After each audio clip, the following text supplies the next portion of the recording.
Alright mga chong, so most modern Hero motorcycles comes with Bluetooth connectivity. Mako-connect yung smartphone mo dito sa motorsiklo.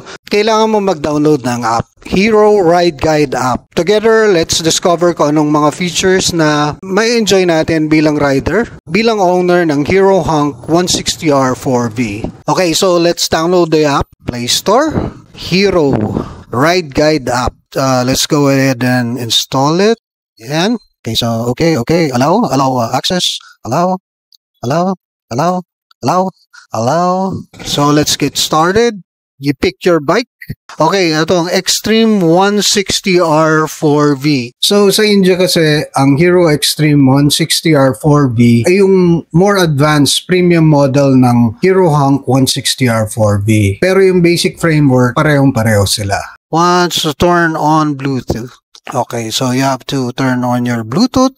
So ayan, binuksan ko na rin tong ating Hero. Ignore daw natin tong battery optimization kasi magkakaroon ng lag yung contact ng between Hero and your smartphone. Minamanage ng cellphone mo yung battery. Ignore battery optimization. Allow. Trying to contact the motorcycle. Ayun, enter bike name. Save and connect. Smartphone permission. Okay. Which one is it? Bluetooth pairing. Pair. Okay. Start ulit tayo. Doon tayo sa last part. For the pairing, balik tayo sa pairing.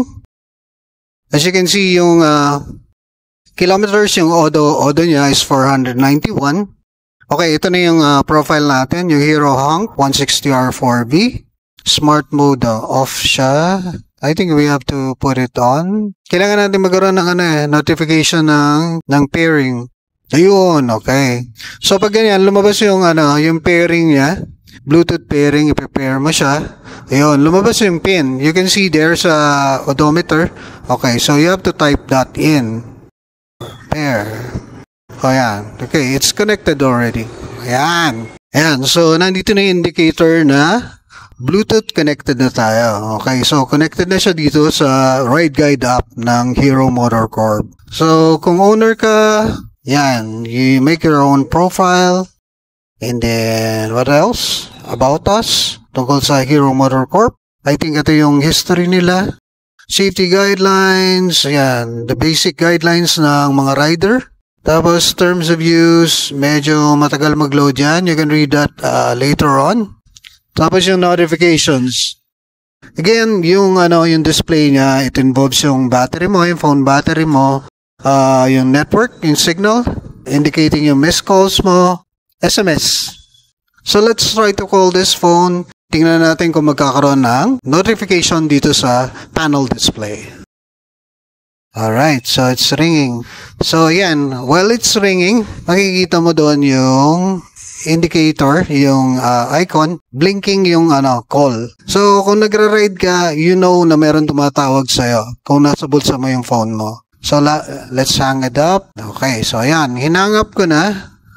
Kunyari, na-miss call mo siya. In case na hindi mo nakita yung blinking phone handle kanina, and you missed the call, meron siyang missed call notification dito sa panel display. At the same time, nagkaroon ng missed call, meron din akong nag-reply si Hero. I'm riding a bike, I'll call you later. O, diba? Merong automatic reply si Hero Hunk.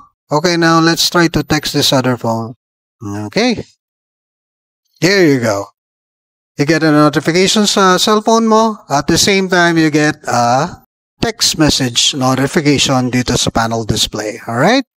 Cool, di ba? Even if you don't have your phones on plain sight, meron ka notification kung nagra-ride ka. Okay, so once you have paired it already, the next time you use it, open your ignition, tapos open your app. Okay, it's connecting. Yan. Yan, okay. So automatically, magko-connect na siya. As you can see yung Bluetooth icon. If you're a Hero Hunk owner, meron ba kayong alam dito sa Hero Ride Guide app? Comment down below.